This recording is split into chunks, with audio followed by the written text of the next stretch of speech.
The outcome of the 2024 national election upended 30 years of electoral dominance by the African National Congress. The party garnered only 40.18% of the vote, while the Democratic Alliance got 21.81%. The MK Party got 14.58%, and the Economic Freedom Fighters got 9.52%. That means that the country will need to learn to dance the coalition dance, a dance that under the best of conditions is fraught with partners stepping on each other's toes. Now, the question is, how will this pan out? Well, joining me on the program at this time is Zama Ntshona, is actually the spokesperson for the African Transformation Movement in South Africa. Zama, thank you for your time. Now, a quick one. Your reaction to the elections, what do you make of the result? And in terms of the coalition, what do you see happening? Thank you so much. Well, as the African Transformation Movement, when looking at these elections from the perspective of participation of the people of this country, it is something that is admirable after 30 years of constant neglect by the ruling party, that the South Africans went out of their way to ensure that we limit the African National Congress to under 50%. As the ATM, we commend the millions of South Africans who went out on voting day and 2 days before with special votes. We have ensured that we are able to get that. But as was the case or is the case, we are not happy as the African Transformation Movement by the phenomenon of vote rigging. But remember, about 3 months ago, we had a conversation before the elections, and one of the issues I raised firmly was the issue of there is still a gap in the system, and that gap in the system is from the point when the party agents have signed the result slip. When the result slip travels from the voting station to the capturing center, and from the capturing center to being captured by the various entities, which will then give us the final result. It is clear right now that right between those 2 points, a lot of damage happened. In one instance, you have an ANC that has 9 votes, but when you look at what was captured by the result centers, you would see that they had 509 in that VD where they got 9. So are you saying, are you of course insinuating foul play? Oh, most definitely. We have actually handed in no less than 200 inquiries where we say it is clear that they have no intention of maintaining free and fair election. It is clear that they have no intention of accepting the will of the people, where it is clear that the ANC, and not only the ANC, because the other beneficiary of this vote rigging is the Democratic Alliance. This is why you see in the Western Cape that the political parties there are not happy by the culprits. So this is why, as the African Transformation Movement, we do not regard these elections as free and fair, but we regard these elections as elections that have been rigged, where people do not want to let go of power. So it is clear to us that when it comes to the free and fairness of these elections, unfortunately from our side, that we did not get. But I mean, talking about the fairness of the election, the ANC didn't secure outright majority in 30 years. I mean, right now there are even talks of a coalition. We have top contenders, following up with the ANC, the likes of the DA, even the new MK party, the EFF. So I would just like a bit of clarity more on the aspect of the lack of fairness in this polls that you are referring to. Thank you so much. Let me give you an example. If in South Africa we have about 24,000 VDs, and even if you were to steal 1 vote, that will constitute 24,000 votes. If you are to steal just a mere 10 votes, that's 240,000 votes, which give you 5 seats in the National Assembly and the various legislatures across the country. So now, the issue of taking 1 or 10 votes is significant. Now, an ANC that the will of the people, the expressions of South Africans were clear because of how they've mismanaged the country, shouldn't have even gotten 40%. They got 40% because they realized that this election was not as cut and dry as they thought it was going to be. So in saving face, they then got into self-preservation mode, and that's how they got the 40%. Otherwise, if it was not for that, there would be at least an outright winner at the very least. If not, there will be more power to opposition parties, and the liberation movement would have dismally failed even worse than they have done right now. Do you think your party, the African Transformation Movement, got what it deserved from these elections in terms of numbers? Oh, no way. Not even close. This is why of the 500 entries and queries that we have right now, the ATM accounts for more than 200 of those, and with parties that are close to 25 accounting for the rest, which are more than 500.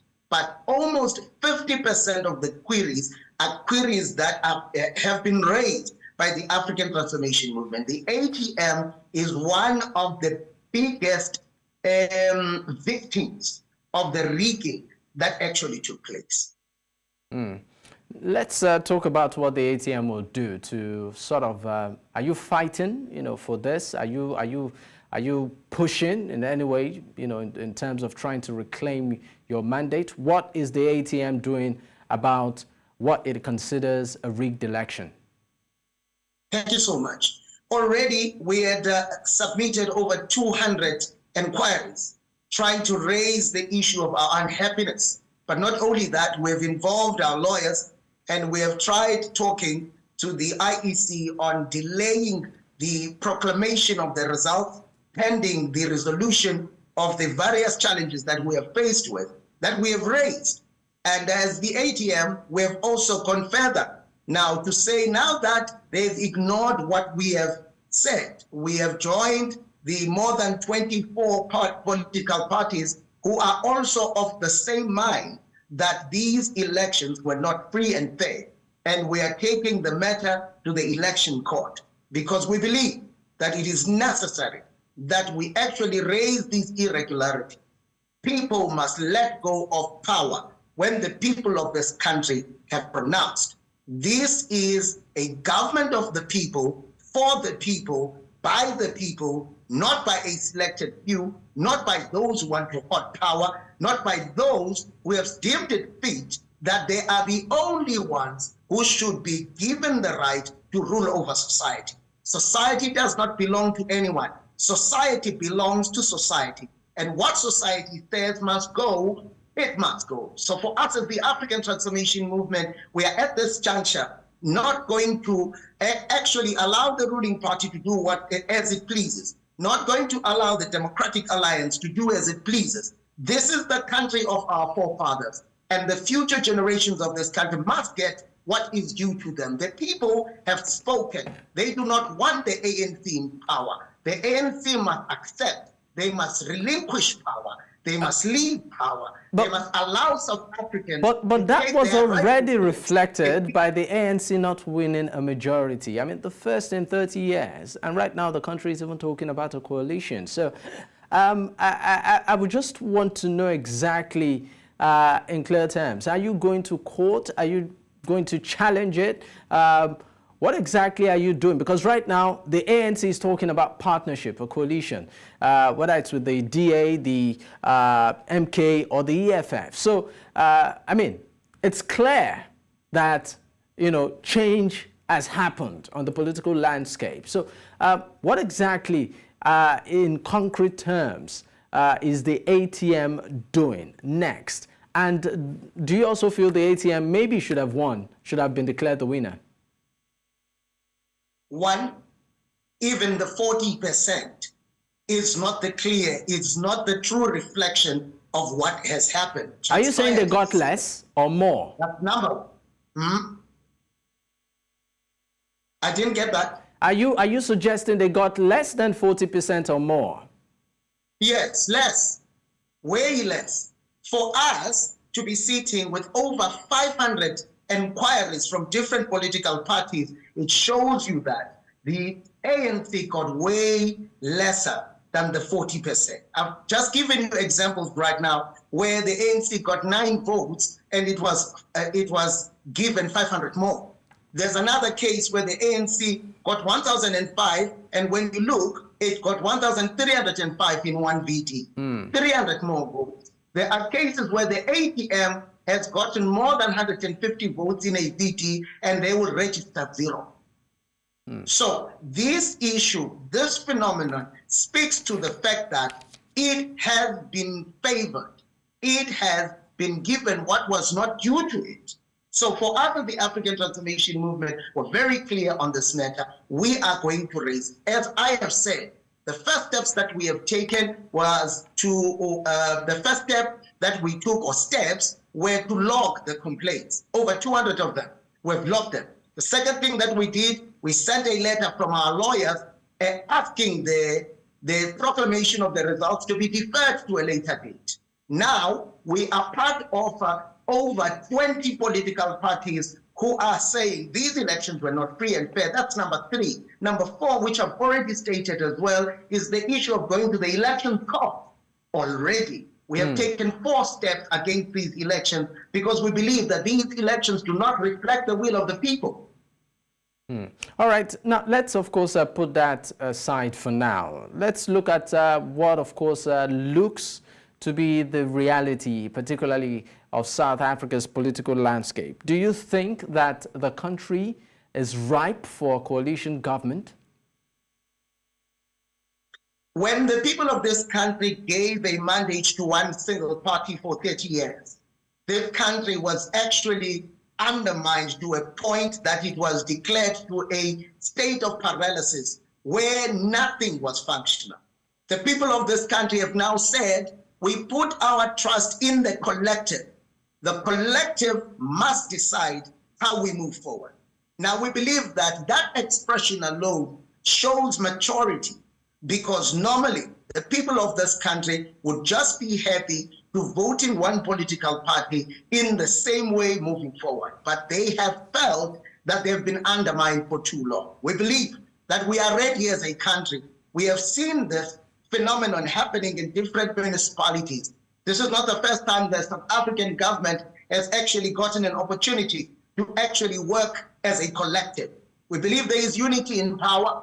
We believe that there is unity and there is power in unity rather. And we believe that there is power in rallying behind a common cause, one common idea of ensuring that the masses of this country who are languishing in the outskirts of participation are included in a government that is led with integrity. And we believe that all of these opposition parties who have indicated in the past that accountability must be the order of the day and the prioritization of the people of this country must be the order of the day. We believe that we can find each other, and not only find each other, but be able to elevate the standard of living, protecting South Africans, protecting the livelihoods of South Africans, and ensuring that South Africa becomes a significant player even more in the African continent and the global society. We believe that as a collective, we can actually grant South Africans what they have not been granted over the past 30 years. So coalition are our future, our present, and we believe that South Africans, that's what they want. Talking about coalition, I'm sorry to, of course, cut in here. I mean, you said quite a number of things, but looking at coalition, we are talking of parties with different ideologies, you know, yes, trying to come together to unite to run the government. Now, in this particular case, you don't just have parties with different political ideologies, different manifestos coming together. You also have, you know, a ruling party that is wrapped around scandal. There are cases of corruption, you know, tied to the parties and individuals within the party. And right now, we are talking about a country that is reeling in economic deficit. There is insecurity, there is unemployment, and one of the big elephants in the room is corruption. How will accountability be ensured, given the fact that, you have parties that, don't seem to sort of align in several areas, coming together to form a government, and at the same time, trying to ensure that they all are accountable and abide by the law? Whether you lean towards the left or lean towards the right, or center left or center right, but we all agree that corruption must be uprooted in our society. And in order for us to uproot corruption, the ruling party must warm the opposition benches.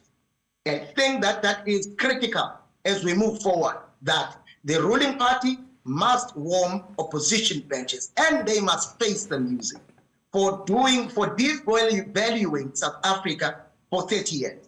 Now, I think that South Africans agree on that part. Also, we agree that it cannot be that in this day and age, you have South Africa as one of the most unequal societies. We must bridge the gap.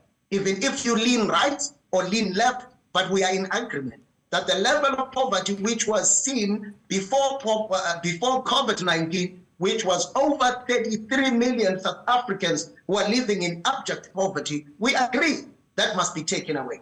The creation of a conducive environment and services that are of good quality, which are constantly delivered to the people of this country, which will create a conducive environment for investors to also come in this country. We all agree that those must be the order of the day.